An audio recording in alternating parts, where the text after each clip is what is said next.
Hello, everyone. Welcome back into the room. I'm Dr. Juliette Rohde-Brown, Chair of the Depth Psychology Specialization in Integrative Therapy and Healing Practices, where trauma is a particularly important area of study, especially in regard to body, mind, cultural, and subtle systems that serve to either perpetuate or integrate suffering.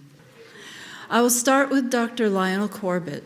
Dr. Corbett received his medical degree from the University of Manchester, England in 1966, served as a military physician, has become a member of the Royal College of Psychiatrists, has conducted fundamental research into the biochemistry of the brain, and he began one of the very first programs in the psychology of aging. He has been a hospital medical director of inpatient psychiatry and, of course, trained as a Jungian analyst and developed a Jungian analyst training in Santa Fe while teaching university students there as well. Dr. Corbett has studied various spiritual disciplines, including Christian and Jewish mysticism, Buddhism, Advaita Vedanta, and yoga, and has had a personal meditation practice for many years as well. He founded the Psyche and Sacred courses here at Pacifica. He's core faculty in our program, and he did so based on his own personal experiences with the sacred and avoiding all forms of doctrine and dogma.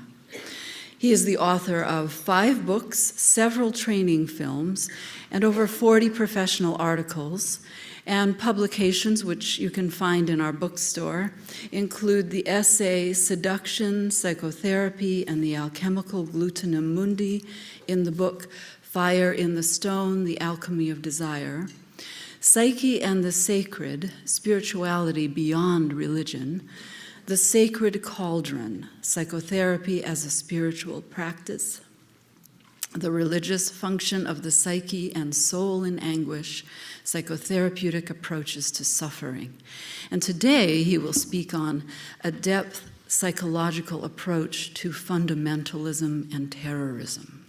It is an honor and privilege to introduce you to Drs. Lionel Corbett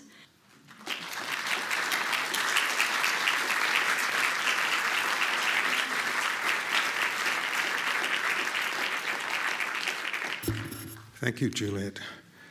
The reason I chose this topic is obviously because one of the major sources of trauma in the world today is terrorism.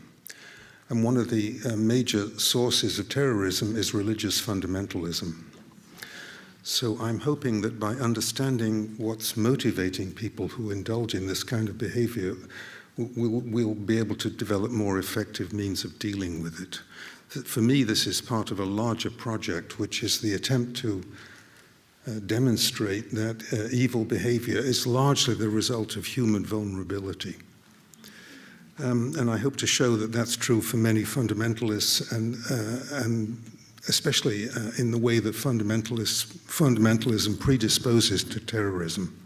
So let me begin by saying something about the psychological characteristics of fundamentalism to begin with. Fundamentalists of all traditions believe that theirs is the only true religion. That's almost what defines them as fundamentalists. Their religion is the only path to salvation. They have special knowledge of the divine intentions because their sacred texts are infallible divine revelations. At the extreme, a text such as the Bible is believed to take priority over scientific authority in matters such as evolution or the age of the earth. They have this belief because they think they have special access to sacred knowledge, and that often leads to a sense of specialness and superiority and self-righteousness. Members of other faiths or more liberal people in their own tradition who don't share the fundamentalist belief are either devalued or sometimes demonized and attacked. Many fundamentalists believe that their tradition should adhere to its founding principles, and later innovations in the tradition can only be a departure from an original purity. They reject modernity because of its moral relativism and its tolerance of alternative lifestyles. Instead, they embrace a kind of feverish absolutism, and usually they have a punitive, judgmental, sadistic God image and a preoccupation with religious purity and the control of thought and behavior, especially sexuality, of course. The pursuit of purity often involves their struggling with their own internal sense of badness or feelings that they regard as bad. The attempt very often is to get rid of bad feelings, either through ritual process, or if the badness is projected onto some other group, then that group can be killed in an attempt to get rid of one's own internal badness. I've met several Christian fundamentalists who insist that they have a genuine fear that those who don't believe will suffer eternal punishment. So for them, evangelizing is thought to be crucial. They're doing it for the sake of the soul of the people that they're evangelizing. There are other groups that I've talked to, like ultra-Orthodox Jews, who want to remain insular and isolated from mainstream society. So these are two opposing ways of dealing with their beliefs. One of the difficulties that they have, especially the Christian fundamentalists, is that they have a conflict. They have a belief in a God who is said to be loving, but he's also angry and punitive if they misbehave, and this causes considerable intrapsychic tension. Interestingly, fundamentalists of all types are often dangerously militaristic, and they're very willing to impose their own structures of law and behavior onto other people. There's a very well-known association between violence and fundamentalism, and this becomes a very toxic brew when fundamentalist religion becomes intertwined with politics, of course. Now, in spite of the intense piety often found among fundamentalists and their explicit desire to save souls, it's noteworthy that many of them are very interested in territory and the acquisition of money in particular. Their leaders are often inordinately interested in wealth and power. So it often seems to me that their piety is a defense against that kind of internal need. Many of the ones that I've talked to or seen on television have a great deal of expertise in fundraising and marketing and social media and advertising. So what are the psychological sources of fundamentalism? It's often seen as a reaction to globalization, to the rise of science, which contradicts biblical teaching, in opposition to feminism, the decline of worldwide religious beliefs, and so on. But these are all societal factors, and they don't take into account the inner world of the fundamentalists. So what's going on internally is that these are people who prefer to avoid uncertainty. They don't like dealing with uncertainty. They're not good at dealing with complexity. If you have a very clear set of beliefs, then that soothes very important anxieties like the fear of death. So the simplification of very complex situations into binary oppositions like good and evil creates order out of chaos, which has a soothing effect. It reduces uncertainty, and it allows for a predictable worldview free of doubt. Then the fundamentalists can feel a sense of mastery and clarity instead of feeling powerless in a very confusing world. Very often, fundamentalists will devalue the present situation of the world, and they will hope for a glorious, often messianic future, which is a way of dealing with anxiety about the future. Now, because they need certainty, fundamentalists typically reject symbolic or metaphoric or allegorical interpretation of sacred texts. They often insist on the literal meaning of a sacred text, or they only allow interpretation of the text from a doctrinal point of view. So instead of understanding what a religious symbol points to, what it means psychologically or metaphorically, they take the symbol literally and they freeze the meaning of the symbol as if it only means one thing. They want truth to be single, They want truth to be single with a capital T. They are intolerant of any questioning of their beliefs, and this often leads to a hatred of non-believers, and this often in turn leads to violence. Their antipathy to non-believers is partly because to listen to doubt or criticism would stir up any latent doubt of their own. So the non-believer has to carry the projection of the fundamentalist's own religious doubt. And then you can fight the doubt out there and kill it if necessary, rather than dealing with it internally. Non-believers also carry the projection of the fundamentalists' internalized toxic objects, usually difficult parent internal figures, and that partly accounts for their intense obsession with purity, to cleanse themselves of any internal badness.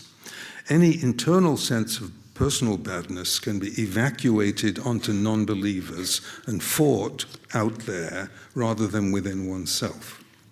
So this has a very seductive quality to people who are looking for straightforward answers.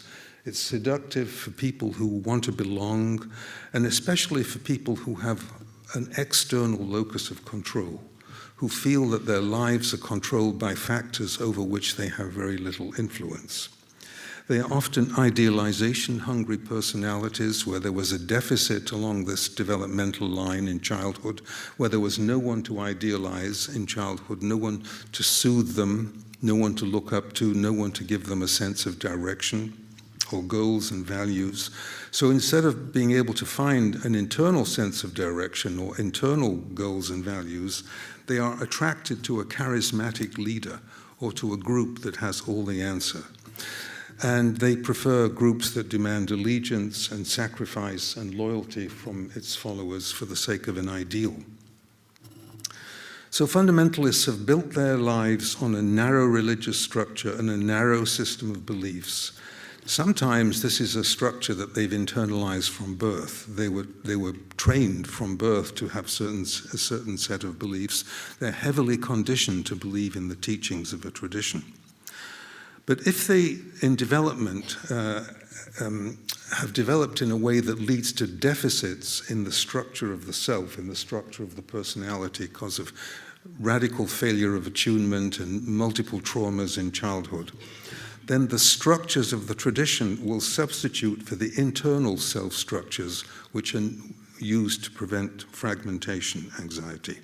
So the structures of the tradition are used to hold the sense of self together because there's insufficient internal structure building because of developmental deficits. If you have a fragile sense of self, then rigid adherence to traditional structures of belief and practice will buttress the cohesion of the self. In the absence of personal goals and values, the fundamentalists will fall back on an external set of clear rules and regulations like those provided by a sacred text and the large theological superstructure that's been erected on top of it. And then to belong to a group of people who fervently share one's beliefs and mirror one's values is very sustaining to the sense of self. A tight-knit community meets unmet alter ego or twinship needs in Cohut's sense, which is the need to feel like other people, to feel that I belong to a group of people who are like me. This is extremely sustaining to one's sense of self. Also, a charismatic group leader will allow them to find someone to idealize, and other members of the group will mirror them for sharing the group's values. So they get all these self-object needs met by the group. The individual feels safer within the protective shell provided by the other members of the group, although, of course, the group often becomes a straitjacket.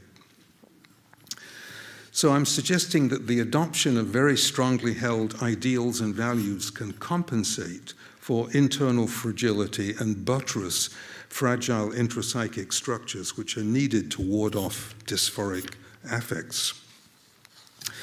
So what the fundamentalist does is he integrates his need for external structure with a pre-existing system of meaning, like a religious system or a political system or, I'm afraid, a psychotherapeutic system.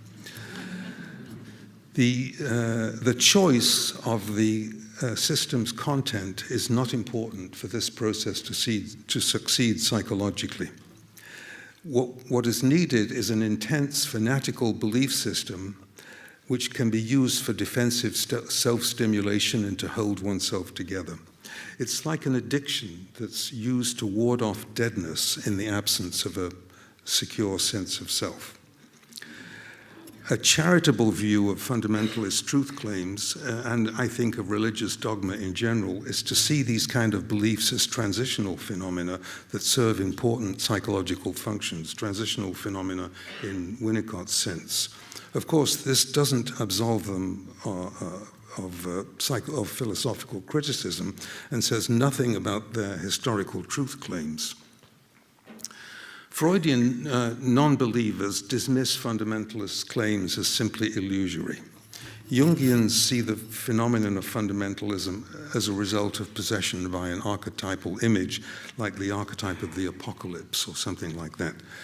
That's clearly seen in the case of ISIS, which subscribes to a medieval form of Islam that believes in a day of judgment. They read their sacred texts literally, and they've revived ancient traditions like slavery and crucifixion. And like Christian fundamentalists, their commitment is to bring about the apocalypse, a final battle of good against evil. This is a very typical example of the way in which fundamentalists will adhere literally and rigidly to a mythic image with no modification by the ego. The symbol has become frozen and loses its metaphoric sense. And it's used again, narcissistically, by fundamentalists to buttress a fragile sense of self. These are people who are extremely tribal. They split humanity into us and them, our goodness versus their evil, or we are the only saved, or we are the only chosen ones, and so on. This kind of primitive splitting defense will shield them against the uncertainties of modern culture, but it has the effect of radically separating fundamentalists from other people, often leading to the formation of separate schools and community for the sake of safety from a godless world. A high level of anxiety, projected and experienced as a fear of the modern world, often accounts for the fundamentalists' typical preoccupation with apocalyptic imagery and the sense that we're approaching the end times or the eschaton, the notion that world events will come to this climactic battle of good and evil. And this archetypal idea of a final day of judgment is found in all three Abrahamic faiths. So fundamentalism brings a sense of certainty that simplifies some aspects of life because the tradition gives you preformed answers to life's questions. But they pay a price for this illusion of certainty. The price is a loss of individual decision-making, a loss of the ability to express one's spirituality in a unique way, a very narrow view of life, and a very restricted imagination.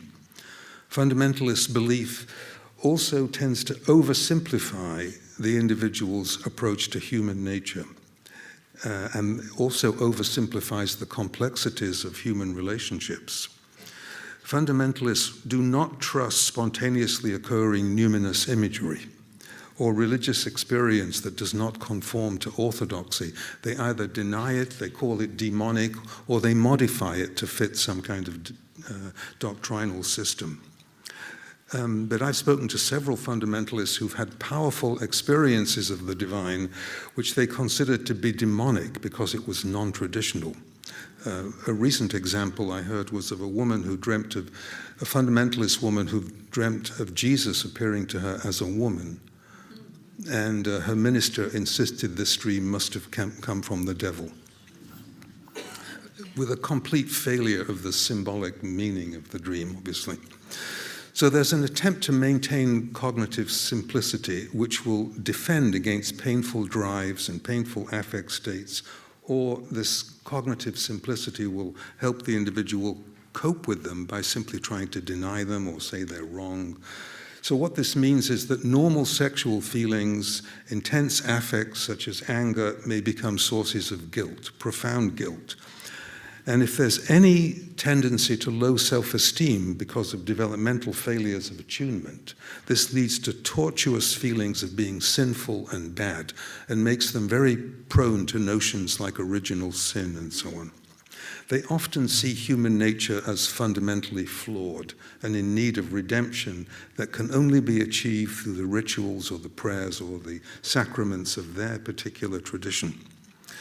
Many of them will try desperately to control the behavior of other people as a way to vicariously control their own impulses. Typically, they split off personal shadow material and they project it either onto the devil or to non-believers.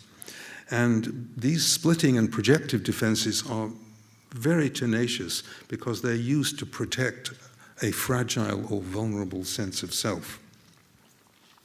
Some of them, when they're able to, through denial and suppression and repression of their impulses, when they're able to rigidly adhere to a strict set of rules of behavior, will achieve a sense of superiority compared to other people, which improves their self-esteem. They have a variety of prayers or rituals or other apotropaic mechanisms that bind anxiety. But many of them suffer religiously based anxiety all the time, such as a fear of going to hell, or a fear of the devil, or a fear of divine punishment. Many fundamentalists are plagued by this kind of anxiety. I've never been quite sure whether anxious people are particularly drawn to fundamentalism or whether fundamentalist teachings induce anxiety in predisposed people. Perhaps both are true. But what I see is that fundamentalists are very preoccupied with shame and guilt because of their struggle with sexual and aggressive feelings, or because they feel that they're failing to live up to the moral standards of their tradition. Most fundamentalist traditions see men and women as unequal. They prevent women having political power, and they often control or ban the education of women to the same level as men, both in secular matters and in the study of sacred texts. This is common to all the Abrahamic traditions in their orthodox manifestations. Women's sexuality has to be tightly controlled in fundamentalist society. Why? Because the repression of women threatens, because sexual desire threatens to reveal an area of weakness in men. Sexual desire gives women power and threatens men's omnipotent defenses, leading to shame. So this repression of women is an attempt to ward off shame. And fundamentalists will often use religious texts to justify prejudices such as homophobia. Many of these people in childhood, many fundamentalists have a history of trauma, and they learn to talk about their trauma using the rhetoric of Christian belief. Their born-again experiences are usually an attempt at healing. Fundamentalists who are traumatized in childhood are drawn to mythologies that anticipate this violent, destructive battle between good and evil, and they find consolation and hope in the mythic image of the end times and the advent of a Messiah and the day of judgment when all wrongs will be righted. This is extremely soothing for them. Religious fundamentalists tend to be politically conservative, they tend to be authoritarian, and they tend to be anti-democratic. Many suicide bombers show personality traits very characteristic of the authoritarian personality. They have a rigid adherence to the conventional values of their group. They have a submission to an idealized authority. They're aggressive. They project their own difficulties onto an outgroup. They're very concerned with strength, and they devalue introspection. They cannot tolerate introspection. So many Middle Eastern terrorists in particular are raised in fundamentalist sects that foster these attitudes.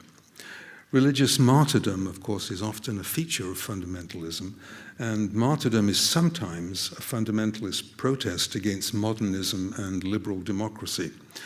I should add that the fundamentalists themselves object to the term suicide bombers because in their own mind, people who blow themselves up for religious reasons are not really committing suicide, which is actually forbidden in Islam. So they have other reasons for doing it. So how does this all play into the psychology of the terrorist? And by terrorist, I mean terrorism, I mean the use of violence against civilians to achieve political or ideological or religious purposes and goals. This is a very ancient phenomenon. It's not new. It's been well known since antiquity. Terrorist operations are planned to shock and impress and intimidate, so they always make sure to produce enough violence to get the attention of the media and the government and the public. Their goal, the terrorist goal, is to make the target population feel unsafe and create a sense of vulnerability. I think they're trying to induce the same sense of vulnerability in the target population that they feel internally in themselves.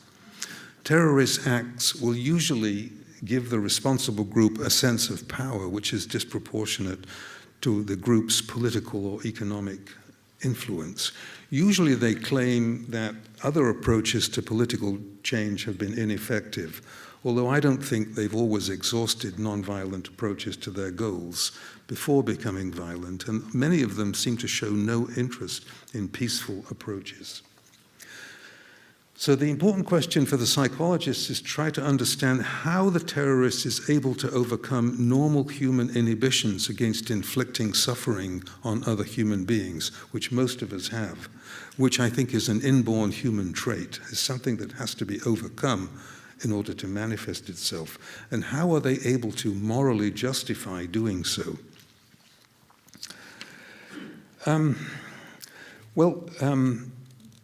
There is not a great deal of information about the inner world of the terrorists. Very few of them go into analytically oriented psychotherapy. They often produce lengthy communiques and ideological manifestos, which I've looked through, but there isn't much about the inner life of the terrorist or their private thoughts and feelings. Most of this material is about their ideology. There are just a few terrorist memoirs, but it's mostly a description of their causes, the politics, the adversaries they faced, and you can't get much sense of the inner life of the terrorists. There are some conscious reasons for terrorisms. Terrorists often feel that the state institutions have failed them, the state has persecuted them, they're avenging the death of loved ones, they're fighting for their community, ethnic conflict. But of course, there are also very important unconscious motives, and these presumably coexist at the same time. So there are social, political, religious, and historic causes of terrorism. There's no unifying psychological explanations because the phenomenon is too diverse. So what we have to do is use multiple psychological perspectives to try to understand them. I'm going to suggest that it's preferable to try to understand what's motivating them rather than accusing them of being purely demonic, as if they're inhuman monsters committing terrible acts for their own sake, which I don't think is true. Many of them feel a moral obligation to their cause. Many of them feel religiously sanctioned justification for their behavior.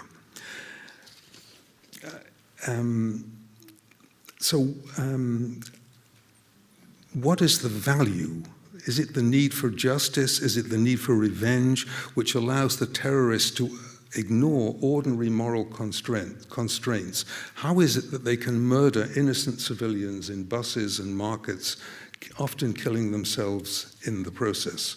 What are the psychological mechanisms that allow them to override our usual self-sanction about hurting other people? Well, the one thing that the terrorists do is they cognitively restructure the moral value of killing. They see the victims of the people that they kill as ruthless oppressors, or they feel that they're fighting an evil ideology and that makes them morally justified. They feel that nonviolent options are ineffective, and they feel that the suffering that they inflict on their enemy outweighs the suffering of the terrorist victims. They use euphemistic or sanitized language, and hence they use phrases like collateral damage to describe killing civilians. They contrast their despicable behavior with what they consider to be their opponents' even worse behavior, so that their own behavior seems less heinous in comparison. And this mechanism of moral justification and favorable comparison of atrocious behavior becomes a source of self-approval and pride. Responsibility for evil behavior is displaced onto authorities that the terrorist sees as legitimate, so the individual does not feel responsible for the consequences. This was the just following orders defense that was displayed by many Nazi defendants at the Nuremberg trials, and that court decided that obedience to inhuman orders does not relieve the individual of personal responsibility for his actions. Another very important mechanism here, which allows individuals to inflict suffering on other human beings, is self-deception, which is very complicated philosophically and psychologically. But it's a major source of evil, as Peck pointed out many years ago. Self-deception contributes to the human ability to radically misunderstand and misjudge other people who are different than themselves. So self-deception, I won't have time to go into it in detail, but it contributes to notions such as religious, national, or ethnic superiority, and all the attendant evils like holy war, slavery, and racism.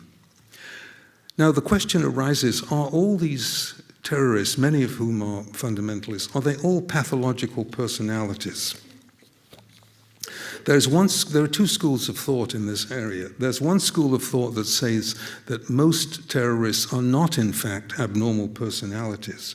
They are ordinary people under special circumstances which make them turn to extremism. For example, among Islamic extremists, there are feelings like the need for revenge, bitterness at the humiliations and frustrations imposed by an occupying power, the low standard of living of their society compared to the West, or the oppression by dictators whom they see as puppets of the West.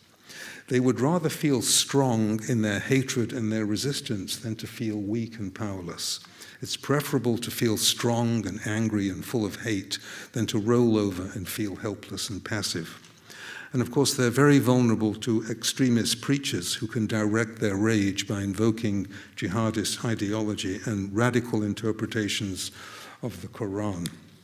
The pain of their poverty and low status and sense of oppression is soothed by violent action. So the school of thought which points to all these factors will say that their behavior is not always the result of significant psychopathology. There's another school of thought that says, no, that can't be true. These people would not be able to carry out the mass murder of civilians unless they were suffering from some kind of psychological disorder. These are deeply traumatized human beings who suffered chronic physical abuse and humiliation in childhood. As a result of that, they grew up feeling unsafe, mistrusting other people, hating any feelings of passivity, and dreading any violation of their boundaries. Being passive makes them feel like a victim, and they feel they must ward off any such view of themselves. So to do this, the mental mechanism they use is turning passive into active. Instead of becoming a victim or being a victim, they victimize other people. And by devaluing the people that they victimize, they support their own self-esteem. And this leads to a form of malignant narcissism that is able, or psychopathy, that is able to suppress moral feelings and justify sociopathic behavior and cruelty. Many of them, because of their trauma in childhood, are very paranoid. They see the world as a bad and dangerous place as a result of childhood deprivation and privation. They rationalize their proclivity to violence with political explanations or religious explanations, but the underlying cause then is really developmental trauma. But they are often drawn to terrorist groups by because of economic deprivation, loss of territory, loss of civil liberties, state oppression, and so on. All these kind of factors mobilize narcissistic rage, which is characterized by an intense wish for revenge against the person who wounded them. And this is the kind of factor that leads to them joining a terror group. Any personal sense of weakness, then, can be split off and denied and projected onto their victims. So, from a self-psychological point of view, as I mentioned before, the terrorist groups provides all these very important sustaining psychological functions for its members. They have, as I mentioned, they have an alter ego transference to other members of the group. They have a charismatic leader that they can idealize, and the mutual support and acceptance by other members of the group has this mirroring function which helps to shore up their self-esteem. And the group's ideology also has a sustaining function on their sense of self. So I'm among the people who won't accept a purely political explanation for terrorism. I don't think that the political and social explanations will really account for the level of rage that will allow terrorists to murder civilians. I don't think politics and religion can account for the terrorists' loathing of sensuality, their contempt for women, and their need to enforce their theology unto other people. The lack of empathy required to commit acts of cruelty and violence cannot be derived, in my opinion, from political injustice alone. This has to arise from infantile neglect and abuse. I should end by saying that in addition to early maternal deprivation and affective attunement and so on, these are often people who grew up in societies where they were traumatized by men who often brutalized them and indoctrinated them into violence, and that became their only source of self-esteem. This results in hostile, paranoid, sometimes masochistic personalities who can only survive by participating in a very brutal social structure. What is needed, I think, is a degree of understanding and compassion for these people rather than just demonizing them. That doesn't absolve us of the difficulty of dealing with them, but it prevents us from treating them as if they were part of another species, so-called pseudo-speciation. They are human beings. Thank you.